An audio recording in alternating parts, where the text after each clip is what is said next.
Mr. Chair, Yes, Congressman Abante. napapansin ko na habang bibigyan ng salaysay si Baby Rosales, siya ay nakatingin kay Colonel Garma. Bakit? Tinitingnan ko lang po siya kung anong naramdaman bilang anak na namatayan po. Sakit sa dibdib. Kaya tinitingnan ko siya. Sana naman maintindihan niya. Mawalaan ng anak sir. Nabigwin pa naman, wala pa naman ano. Sino po si Colonel Garma sa inyo? Siya po nakita ko, sir. Yung pumunta sa lamay ng anak ko. Nung gabi na yun, yung... Siya ba ang Chief of Police ng Cebu City nung napatay ang anak nyo? Opo. Gayon din sa inyo, Raquel Lopez? Okay.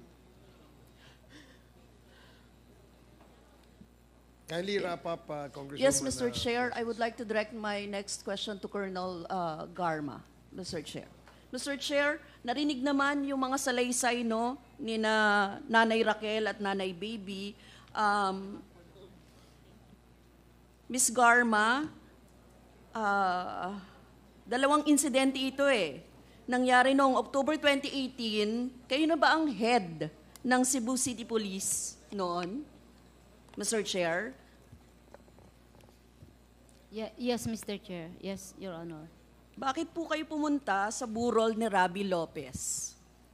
Hindi po ako pumunta doon para sa burol. It is a routine na pagkagabi po, umiikot ako from boundary of Cebu City, that is Talisay, the first barangay, hanggang po sa kabila kung saan po, kasi sunod-sunod po yung mga barangay.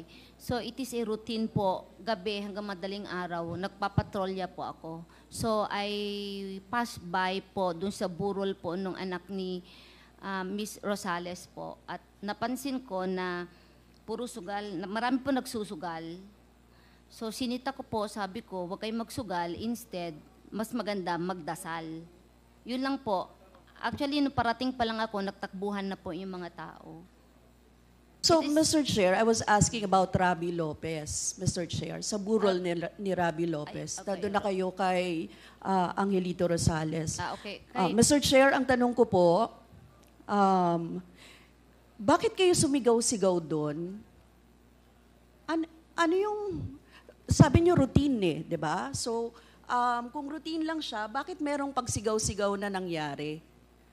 Tapos, di ba respeto dapat sa yumao o sa namatay yung, kahit naman siguro nagpapatrolya kayo, pero alam niyong may patay doon, bakit hindi man lang kayo nagbigay respeto sa patay?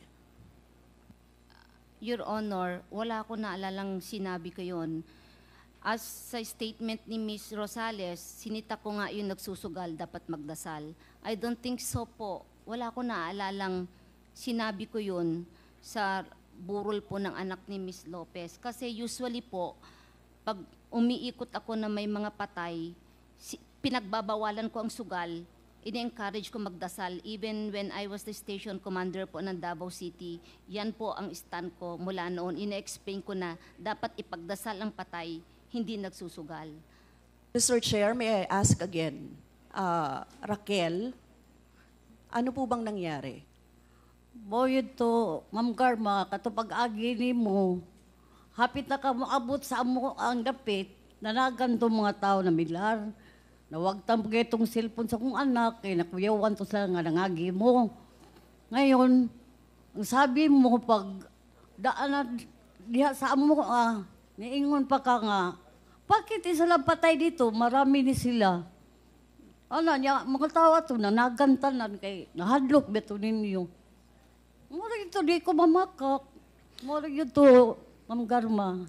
So pagdaan niyo po, Ma'am Garma, malapit na po kayong umabot sa amin, nagtakbuhan na po ang mga tao, nawala pa nga po ang cellphone ng anak ko.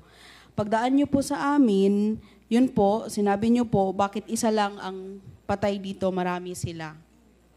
Hindi po ako nagsisinungaling.